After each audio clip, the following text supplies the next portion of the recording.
and gentlemen, welcome back to another very special, as always, episode of the Hyperconscious Podcast. We hope you enjoyed our latest episode where we were lucky enough to have the one and only Anthony Trucks on one of our masterminds to talk about identity shifts. Today, for episode number 383, we are going to talk about what you love about yourself. We talked about the inner shit and dealing with that. We want to talk about the good side of the inner stuff, the stuff that you love about yourself.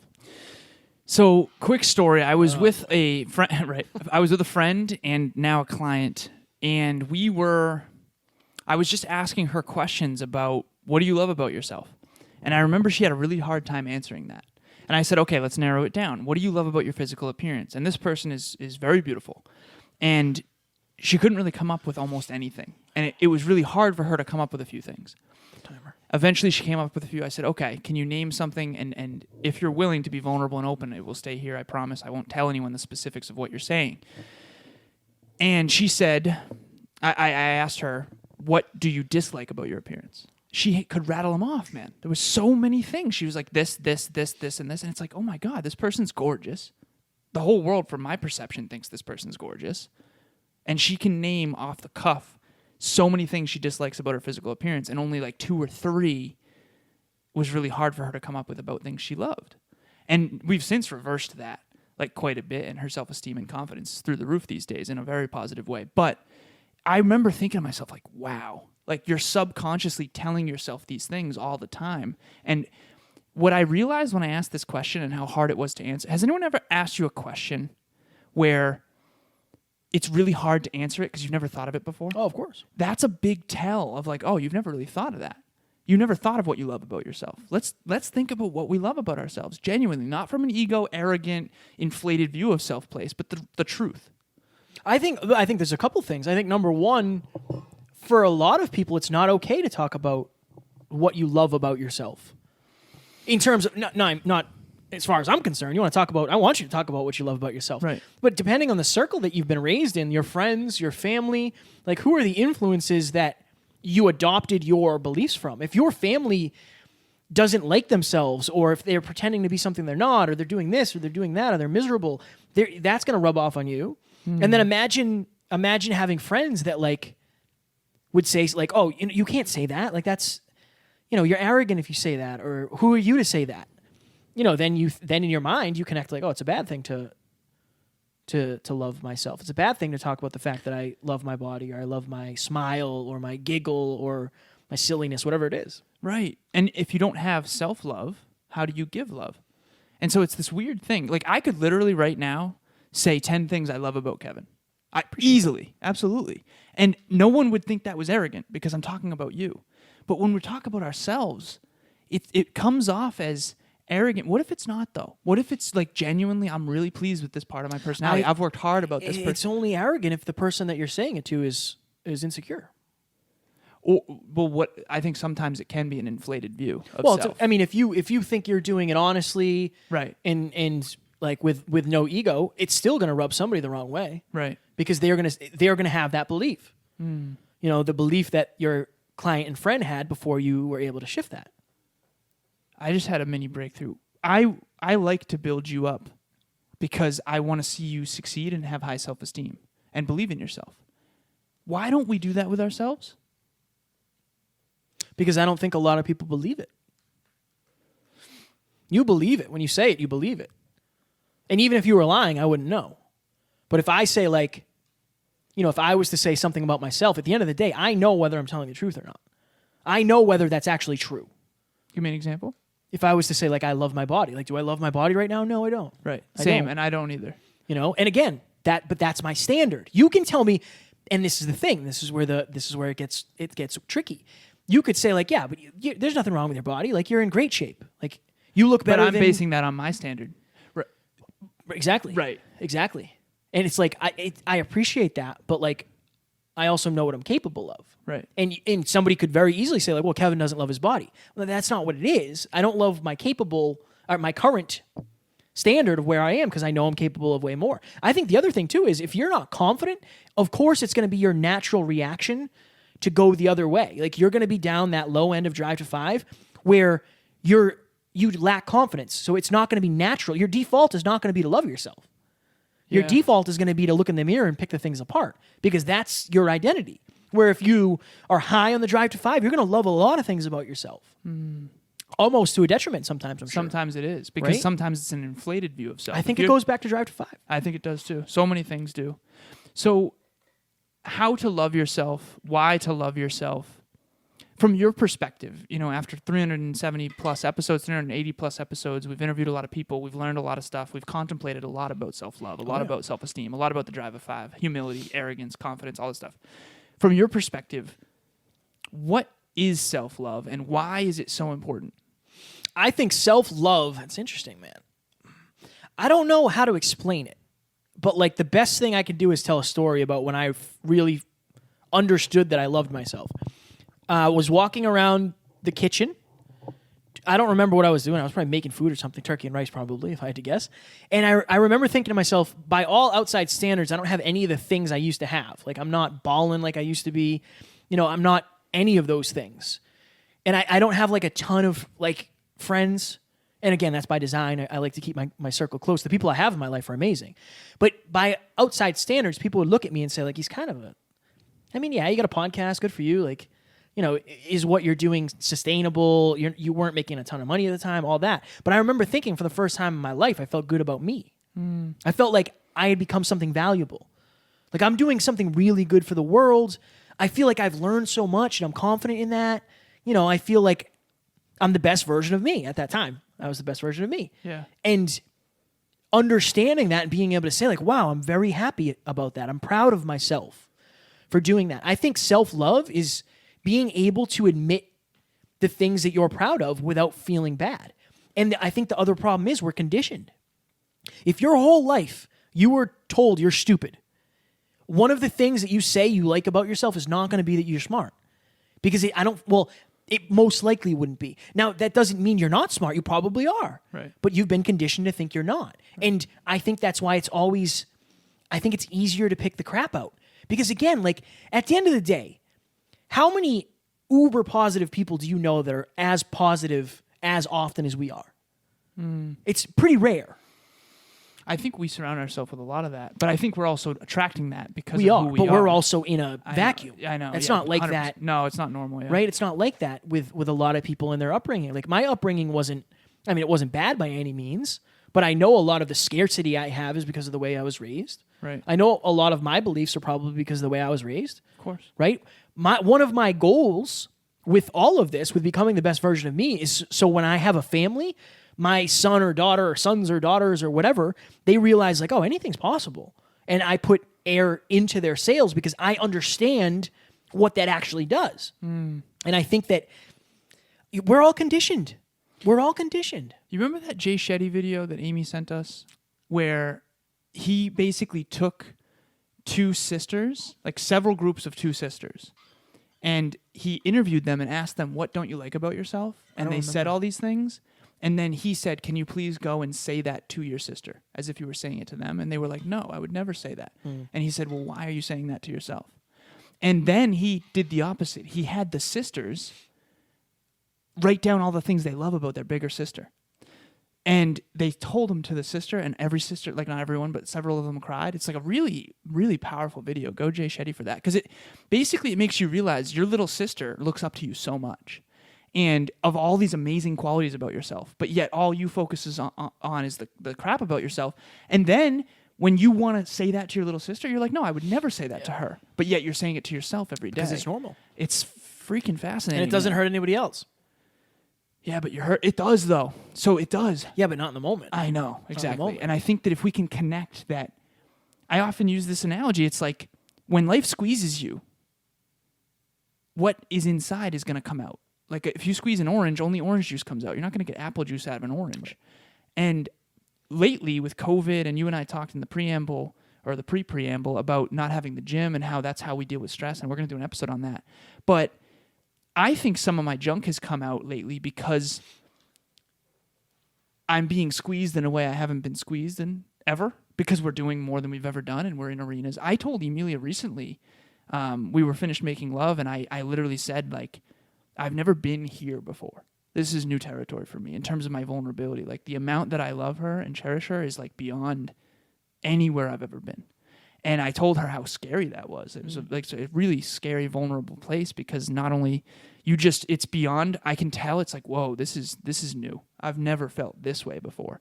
And it's super vulnerable, like, especially when anything can happen, you know? And so I think because we've been so far outside our comfort zone for so long, and we've been doing all the compound effect of all these things, 5 episodes a week, 10 clients, all that stuff, it's creating these new opportunities of places we've never been.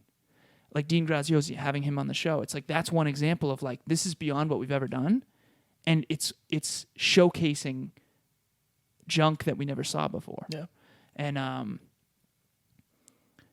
I do think that if you're out there right now, the way you talk to yourself is probably worse than the way you talk to your loved ones. I would say so. And it's like, why? Let's at least question that. Well, if you're out there right now, I would challenge you to say some things like right now, as you're listening to this, say some things that you like about yourself. Right. Because I think it's not common. You don't do it often. Right. And I think it's a muscle that requires flexing. And I think the other thing is you know what you truly believe about yourself. Like you could say like, hey, I think you're a really good podcaster. My natural reaction is going to, if I don't believe in myself, is going to probably be like, it's either going to be thanks so much, and then I'm going to, in my mind, be like, I don't know what the hell he's talking about. Or it's going to be like, oh, yeah, thanks, but I don't feel that way. Like, thanks, but, you know, I know you're just saying that to make me feel good. When you know, if you are dissing yourself internally, you know that that's what you feel is true. You mean example where you diss yourself? Yeah, I mean, when people say like, oh, you're in really good shape, like maybe you think I am. It doesn't mean I am. It doesn't. I definitely, very rarely do I think I'm in very good shape, but I know what I'm capable of. I've seen the extremes that I can get to. Right. Right. I'm trying to think of what else. Like that was a really good speech. Well, I'm looking at the 3 or 4 parts, literally words, 3 or 4 words that I didn't put in the right spot. That's what I'm looking at. So how do you balance self-love with standards? I think you have to understand what your default is. Right. Your default is to love yourself. Yeah. And that's why you seek pain so often. Interesting. If your default is not to love yourself, you should not seek as much pain. Right. Because you're thus pouring cement onto something that's already heavy. It's interesting because it comes down to focus. If I have a subconscious focus on the things I love about myself, then naturally that will overinflate the truth eventually if I don't also look at the losses. Whereas if someone's on the other end of Drive to 5, they're overinflating the detriments. You're overinflating the weaknesses. Yeah. Interesting. I think that, and I do believe that most people are in their head too much. I mean, imagine if you took, and I wouldn't suggest this as a law, but if you took every compliment you were ever given and you tried to believe 5 of those things, like what are the 5 most common compliments you get from other people? What are they? Imagine Modesty. that. I'm kidding. Yeah. Imagine what those are, and what if you could believe those for a day? Like try to believe what are yours? those. Just curious. Oh boy. Funny, in shape. Make other people feel good. good looking jawline. I don't know. Give me 5 compliments. I would say now. I'd say you're hilarious. I would say you're really good at making pain fun and humorous. Airport story. Yeah. Oh yeah. Insert airport story here. I would say you really like being good to other people. I think you're super generous. Yeah. I would say super. So generous. those are the ones. Yeah. And like, okay, let's dig deep. Like, am I those things? Am I the kind of person who likes making other people good? 1,000%. 1,000%. Mm-hmm. Like I live for that. Am I generous? Yes. Yeah. I want to be more generous. That's the reason I want more money. Yeah. That's one of the main reasons. Am I funny? I think I'm funny at times. Definitely. I think I'm funny at times. What was the other one? Oh, making pain fun? Yes. Because I realize whoever is in more pain, well, let's rephrase that. Whoever is in less pain can lessen the burden on the other person. That's like a thing. Like if you're in a bad situation with somebody, if you can make the other person laugh, I'd also say you work super hard. I appreciate that. But I know that now. Right. And I know so that. you never used to think that, even though those things were still true. I've always thought I was funny. I think I've always thought I was funny. What of those did you not used to think? Probably hard prior to worker. hyperconsciousness? Probably hard worker. So you believed you were a hard worker? No, I didn't. I didn't believe I was a hard worker. What? Not really. Oh. Not really. Why? My hard work was like a deadline. It's like I can work hard from 9 to 5, and then I don't want to work anymore. Oh, okay. Now it's now like, do you believe you're a hard worker? Yes. Yeah. Cool. I you know me now. I believe I can. If you lock me in a room with somebody, I can outwork most people. You've proven it with some. I do believe that. You've proven it with me and T-Mac. Yeah. But again, it took me time to get there. It took me time to get there, and that's the other thing too. I also think you have to back it up. Like if I said to you right now, go sit in the mirror and tell yourself you're beautiful, you're probably not going to believe it if you've never done it before. Yeah. So it takes time. It takes time for you to like tell me what you like about yourself. Like, what do you actually like about yourself? Oh, I'm this, I'm this, I'm this, I'm this. Do that every day. That's what positive affirmations are. Yeah. I do want to say this. So, I have the peak performance tracking with my clients. And I've told this story briefly, but one of my clients just upped her dreams big time lately. And I got to go and look at the numbers. One of her daily dozen is to do daily wins and things she loves about herself. And it's 100%. In the last, I crunched numbers for probably the entire month of April plus some of, what's after April? May. Yeah. And she was 100% on daily wins. What a coincidence. Right. Now all of a sudden you're upping your dreams because you believe in yourself. And this person was honestly kind of running on a high, like a confidence high. Of course, when you keep looking at what you focus on, you're going to feel. It comes down to that tried and true principle. If you're always focused on what sucks about you, you're always going to feel like crap, which is going to make you do less and then have more to focus on that sucks. Yeah. And when you're overwhelmed, seek comfort. When you're crushing it, seek challenge. Yeah. And I think it's like that with whatever that means in terms of self-love. If you are on top of the world and nothing can hurt you, it's time to kind of put some more weight on your shoulders. If you feel like you could fall over at the slightest brush of the wind, it's time for you to take it easy and seek love and seek support and don't put yourself under more pressure. I think at the end of the day, it's a practice. I always say that with my clients, you should be doing positive affirmations. What do you love about yourself? And don't worry about being modest. Nobody else is going to read this. I know. Nobody else is going to read this. Super important. And the other thing too is you've been told a lot of things that other people love about you, and that doesn't matter. It doesn't matter. It's what's inside. If you don't love yourself, it doesn't matter how many people do. Really doesn't.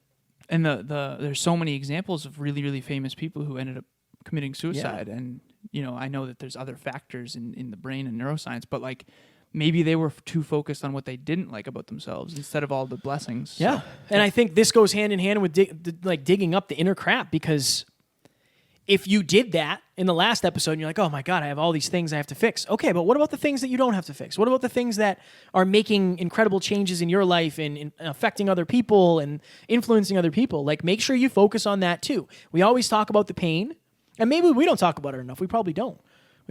But I would say, if you're low on the drive to 5, focus on what you love about yourself.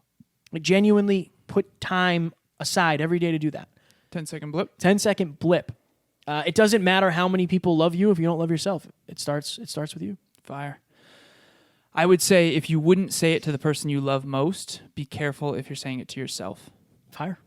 Ladies and gentlemen, if you want to get all the love in the world, you thought I was going? If you want to get all the love in the world, feel free to join #HyperConsciousNation. We are all about love. No negativity. Zero. We don't want any of that because there's enough of that going on, and we want to make sure that we're facilitating a safe environment for growth. And head on over to the hyperconsciouspodcast.com. Brand new website. I don't know if you know that or not. And we also are going to start doing online training courses in the studio. So we're going to hopefully have one of those up very shortly, but you can find the link for Hyperconscious Nation there at the top of the page. And yes, we would love to have you. I think we're at 240 members now or something like that. Yeah, we're about to surpass 240. The community is incredible. All growth minded. Everyone's supportive. The goal is to put wind into each other's sails. There have been some really cool communities forming and masterminds forming. And also, Monday night, 6 p.m. Eastern Standard Time, every Monday night, Okay, we're just surpassed week 10 with Anthony Trucks, which is dropping yesterday. Dropped yesterday. Yep. Good job. And thank you. And we're rolling. Masterminds every week. Monday, 6 p.m. Eastern Standard Time. We're going to have people put their Instagram handle in the chat so they can all connect with each other. If you're into growth, Kevin uses a great analogy that I'm just going to steal right now. Yeah, sure. If you want to be the best basketball player, it makes sense that you hang out with basketball players. If you want to be the best at your own personal growth, why aren't you with growth-minded people? I would pose that question to yourself and join the mastermind. Fire. And also, do you have a Calendly link for your free consultations? I think Amy is helping me with that now. Okay, currently. so maybe by the time this drops, Alan and I are both doing free 30-minute consultations for Alan's doing Peak Performance Business. I'm doing podcast. So if you have a podcast and you're looking, to get it to grow, we'll do a free 30-minute call. I'll talk about all the things that we do, what I would suggest for you, the technology behind it, whatever it is. And if you have a business and you're looking to really lock in what numbers do what are the most important tasks, Alan is your guy for that. And we also have a dual one where you don't have to be a podcaster. You can be any form of business. We'll hop on a call with you, and we have obviously very different perspectives. So that might be one of the most well-rounded calls we can do. But anything we can do to help you guys, we love you. Reach out at NeverQuitKid, Lazarus88. We're going to get out of here now. We hope you enjoyed, and we will talk to you on Friday. Talk to you soon. Bye.